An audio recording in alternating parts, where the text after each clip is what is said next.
Let me, before we go, I guess I'm going to ask you to go. I've got your videotape from Twitter on this morning, and then we've got Ken Buck whining about his pesky, stupid constituents. So we'll play that too. But first, let you just kind of introduce yourself to folks, because and why, just talk about why you decided to get into the race. Yeah, my name, like you said, is Trent Leisy. I'm running here in Congressional District 4. I'm a small business owner here in Colorado in agriculture. I work with farmers. I have a couple other businesses that I do. But, I grew up, I was born and raised here in Colorado. And I'm really passionate about this state and about this country. We're hurting right now. So, and we have a congressman right now in the House who really is out of touch with the American people and those here in Congressional District 4. Right. Well, and I would go for, well, first I want to say, I've seen some of your Twitter pictures, and you do have friends in high places. There's a picture of you with Donald Trump. I think you've got it on your website. You got pictures with you and Jim Jordan. So you do have friends in high places. Yes. But let me go ahead and show, because I would say it's even worse than Ken Buck is out of touch. Ken Buck just doesn't even care. And to explain, I mean, he could care less. I want to play, this was Ken Buck on Meet the Press, basically whining about his pesky constituents. Oh, that's so horrible. If we could please play Thomas the Buck #1 video. Let's talk about what happened at that meeting today, because apparently there was some reporting that McCarthy shouted at Matt Gaetz to sit down.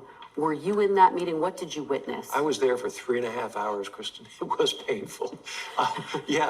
Kevin McCarthy went to the microphone several times, and as the person who was last speaker was granted the ability to speak as often and as long as he wanted to, Matt Gaetz got up and wanted to make a point. Kevin told him to sit down. At that point, tempers started flaring a little bit. It was no more than a minute and a half of a 3.5-hour meeting, but there was some tempers clearly, and I think after that point in time, people backed down again. And part of the reason that there's temper right now is this constant barrage of phone calls. I have 6 full-time people answering the phones. I have 20,000 messages from people where we couldn't. So far, I've had 4 death threats. I've been evicted from my office in Colorado. I have notice of an eviction because the landlord is mad with my voting record on the speaker issue. And everybody in the conference is getting this. So it's natural. Family members have been approached and threatened. All kinds of things are going on. There's going to be some tension. Okay, now trying to ask you, let's just say you were elected to Congress and you had to hire 6 people full-time to answer the phone calls from angry constituents. Would you complain about the constituents, or would you say, "God, I wonder if maybe I should," I mean, it seems to me he's forgotten who he works for, right? Well, yeah, I mean, 2 days ago or 3 days ago, he said the grassroots movement, those who, are in this grassroots movement that want change in Washington are silly. And it's just like, are you kidding me? And it's interesting today, we were in front of his second office, the one in Windsor here that he claims he's being evicted from. And I confronted his director and I said, "Hey, is he being evicted from here?" And she said, "No, we're just in lease negotiations." And it's like, he just said he's being evicted. And so to me, it's like, do I think that death threats, that's bad. Nobody should be doing that. But the credibility of this man is shot. It's out the window. Well, let's see the police report, right? If you've actually had a death threat, let's see the police report. Well, he said he'd give it to authorities. He'd give it to authorities. He hasn't done it. Yeah, no, he said he did. He said, track him down. Just like he says that Joe Biden shouldn't be impeached because there's no evidence. Right. Those stupid January 6th people. Well, in Colorado, as you know, there's the grassroots and there's the establishment rhinos. So he must identify himself with the establishment rhinos. That's who he must think he represents. Well, that's what it is. But really what he represents right now is CNN, because that's where he wants to go. So he is going to represent the people at CNN the way they want him to represent, so that he can get high dollar money to sit there and bash this movement, America First movement, and the patriots who want to change in this country. Right. And I want to give you credit. I'm going to play your videotape too, because, again, you've got out of the starting gate pretty fast. You were, and I'll ask you a little bit about this more, but you were apparently down doing a peaceful protest, and like a legitimate, real peaceful protest at Ken Buck's office in Douglas County. If we could please play the Leisy video, Thomas. Hello, Patriots, here in Congressional District 4 in Colorado. My name's Trent Leisy. I am running against the Rhino Ken Buck. I'm outside of one of two of Ken Buck's offices here in Castle Rock, Colorado, and we showed up here to peacefully assemble to support Jim Jordan as the next Speaker of the House and to express our disappointment that our representative, Congressman Ken Buck, has not been representing the people here in Colorado. You can totally see that the intimidation factor here when we got here this morning is in play. There's been law enforcement around the building. We've been approached by the building manager who has insinuated to us that we were here to violently protest inside of Ken Buck's office. I assured him that no, we are here to peacefully assemble and peacefully show our support for Jim Jordan as the next Speaker of the House, and that we don't believe, and that I don't believe, that Ken Buck is serving the people and his constituents here in Colorado in Congressional District. There you go. Which is true. He's not. Yeah. And again, not only is he not, he gets all whiny about it when they call his office. It's like, so what, number one, who would you have voted for if you were there? Who would you have voted for Speaker? I'd have voted for Jim Jordan. Yeah. How come? Because it doesn't make sense, because Ken Buck's out there saying, well, I don't like Jim Jordan because he's an election denier, but then he doesn't like Emmer either. And so it's like, well, then what are you? Just get out, go ride your horse into the pasture in CNN and leave the folks here, elect me so I can represent these people the way that they want to be represented in Washington. And that's a really good point, because if he doesn't agree with it, you're right. Why not just shut up and quit? I mean, he could be Doug Lamborn, right? I mean, in this case, like I said, I mean, even Doug Lamborn voted for Jim Jordan, right? And I mean, he could just be. Well, he also voted against McCarthy.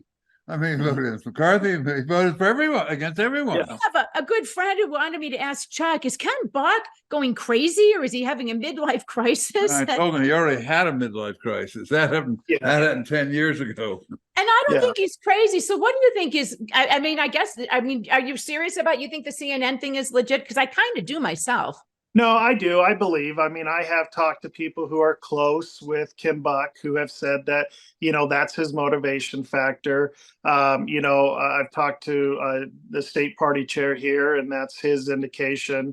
Was on Dan Kapla's show yesterday, and that's his indication. So I think it's a pretty good. I think he's going to probably bow out of this thing after the first of the year. I would assume he's going to have some protege of his step into the race on his behalf, but anybody tied to Ken Buck, it's just not going to go anywhere. No, right. No. Well, talk about then let me ask you some basic sort of questions, and just so folks get a sense of where you are on the whole January 6th thing. And I know it's a big topic, but in general, what are your thoughts about that and the way the Department of Justice is handling it? Well, I mean, it showed us that we have a two-tier justice system in this country. And for the fact that Ken Buck has been adamant about the fact that those people should be rotting in the jail cells because what they did, was so egregious. But yet we have liberal DAs throughout this entire country that are letting convicted felons on the streets with no bail. And so that's been proven. And these, to me, the real insurrection was on November 4th. Yeah. Well, let me ask you, what do you think about more aid to Ukraine? I think we need to stop giving money to these countries. I mean, look, we funded Iran with the $6 billion. Yeah. And then we funded, Israel, which Israel they're an ally of us. We should support them. But then you have the $86 billion that he left in that Biden left in Afghanistan when it came to the military equipment that we had there. So we are responsible for funding what is going on right now. Right. One thing too, I always like, because you've got a little bit of a political background. Is that right? You've done some stuff in Weld County. Tell us about that. So after I got out of the military, I came back here to my home roots in Weld County in Windsor, and I served on the school board for one term, and then ran again in 2021. Currently, I sit on the Weld County Council here in Weld County. But for me, I have people ask me all the time, well, you don't have a lot of political experience. You haven't held a lot of political offices. The people that are holding a lot of political offices that go from one to another to another to another are the problem in this country. Right. We've got these people dying in office because they just don't want to leave. And that's the problem. I mean, the good people who are in Congress today are those who didn't have any political background. Well, let's talk about Weld County. I mean, the Republican Party there has been pretty well taken over by the Rhino establishment. How'd that happen? Yep. It's incredible. I mean, I ran for GOP chair back in February. They did everything they could to stonewall me by not providing me with the information that I should have been provided with to be able to contact PCPs, to be able to promote why I want to be the GOP chair. And it's like the establishment is so rooted. And really, it has been for the last 30 years. I mean, when 30 years ago, I was involved in, as a kid, knocking doors, walking the streets, helping candidates get elected. And it's the same people then as it is now. And it's shot, no good America First candidate and somebody who truly believes in the grassroots and the conservative values, they're pushed out. Good volunteers. I can't tell you how many volunteers have said to me, I don't feel welcome here because they don't take me seriously. They don't want me to be involved. Right. Now that happens in Adams County too, where we have ongoing fights about who is and who is not a district captain. Well, so I want to ask you a sort of a blunt question, and let's talk about money. Because in the end, it kind of comes down to that. And I've seen a picture of you in a tuxedo with Donald Trump. Apparently, are you guys like this? Are you guys like buds? I wish I was. But, he's the rightful president, and he'll be there again in 2024 and when he takes office in January. But when you talk about fundraising and you talk about, this grassroots movement, I mean, since Monday, this has just been an absolute whirlwind for me. This is something I never expected, that it was going to be this big and blow up this fast. And I've had money, people donating $5, $10, $15, $50, $100 throughout the entire United States. And it has just been amazing to see that support. And the fact of, how many people in this country want representatives that are going to put their interests before foreign entities or those flowing over the southern border.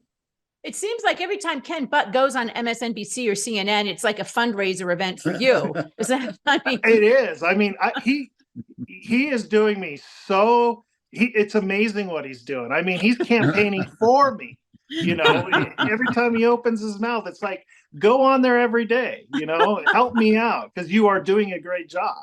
Well, it seems like in looking, your website is great, the Twitter account, all of the stuff you do, it's very professional. So I get the impression that although you rolled it out this week, this must be something either that or you're really efficient, but that you've been thinking about doing for a while. Well, I would say about 3 months ago, really when the January 6th deal came out and that disgusting letter that he put out to Todd Watkins down there in El Paso County. And then, at that point, I'm like, okay, there's got to be a change. And my heart flipped. And I just felt like, okay, it's my time. And so, I did some work for for a couple months trying to figure out, the logistics and how I'm going to do this. And, it's like, I've got 4 people right now on my team.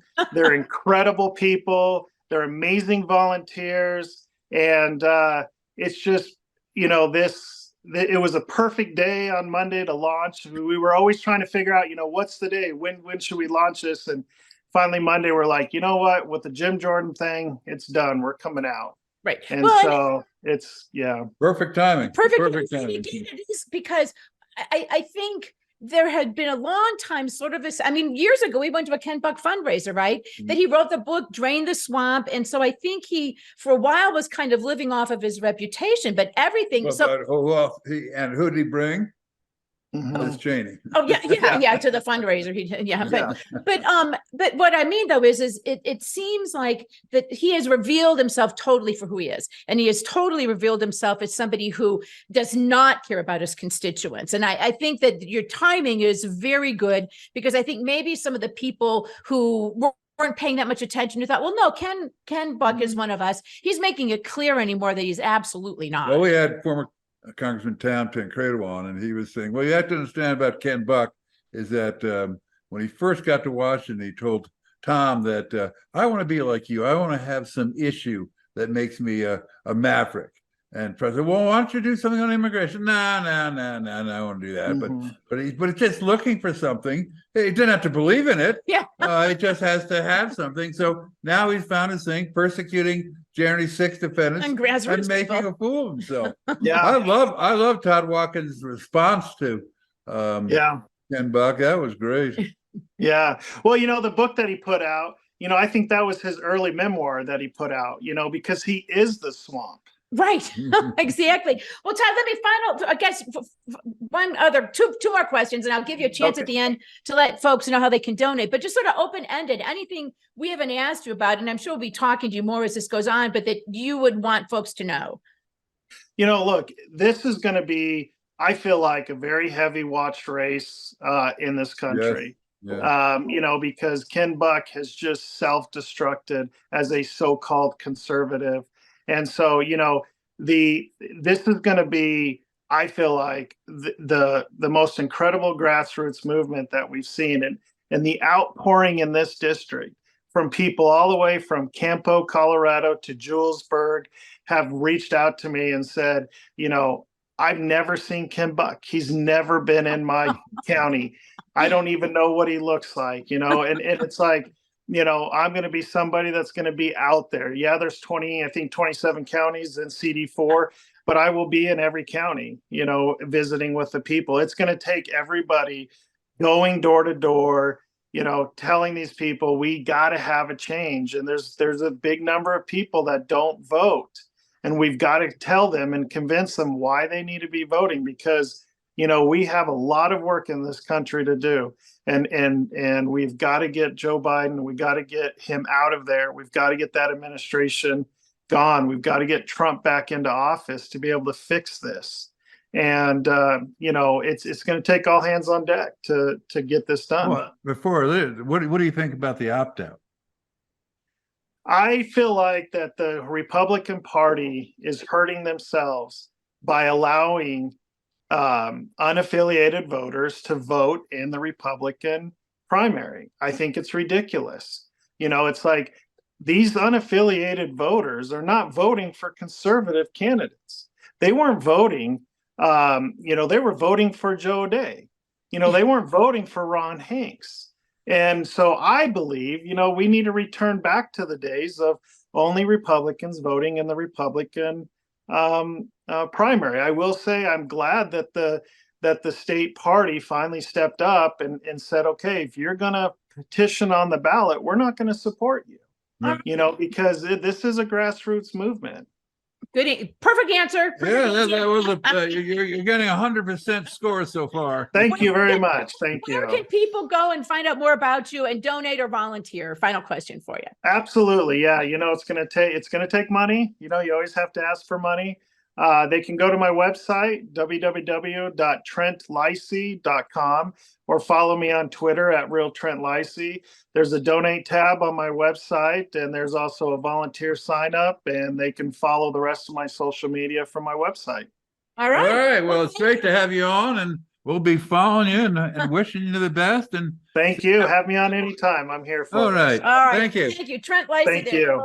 Thank you. Have a great Friday. Okay. You and too. just All right, and just so folks know, Leisy is spelled Leisy. Yeah, I recommend go to the website. And I guess he's right though. Ken Buck, maybe he could just sit there. You can't, but sit there and just wait and just keep watching Ken Buck unless he said Well, something. as he's saying, he's really promoting Leisy's campaign. Yeah, he is. He's helping me out. I love it. So.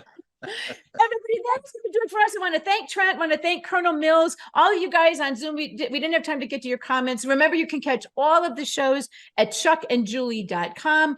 Great thanks to Thomas. And we're off to Party Friday. Well, I'm not. Oh, Chuck is not. Me and Rev are. I'm not feeling exactly party-esque, but it's golf party Friday. All right. All right. Bye-bye, everybody. See you on Monday.